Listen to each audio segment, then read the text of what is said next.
کیا روزے کی حالت میں اگر دانتوں سے مسوڑوں سے خون نکل آیا یا پیپ نکل آیا اور وہ حلق میں اندر چلا گیا تو اس سے روزہ ٹوٹ جائے گا یا نہیں؟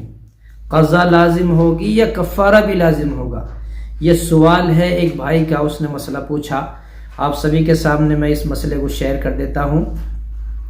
دیکھیے، دانتوں سے مسوڑوں سے خون یا پیپ کا نکل کر حلق میں چلا جانا، یا خون یا پیپ تو ہے نہیں لیکن ہم نے سحری میں کچھ کھایا، کلی نہیں کی، تو دانتوں میں کچھ اس طرح کی غذا لگی ہوئی ہے، روٹی کا لقمہ ہے یا کچھ اور چیزیں دانتوں میں پھنسی ہوئی ہے، اور ہم نے ان کو نکالا دانت زبان سے اور حلق میں چلا گیا، وہ ہم نے نگل لیا، تو ان ساری شکلوں سے روزہ ٹوٹ جاتا ہے لیکن کفارہ لازم نہیں آتا۔ کفارہ کسے کہتے ہیں؟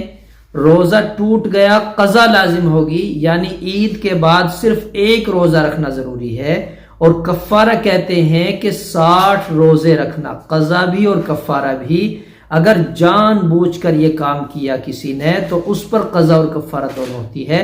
اس صورت میں صرف قضا لازم ہوگی، عید کے بعد ایک روزہ رکھنا ضروری ہے۔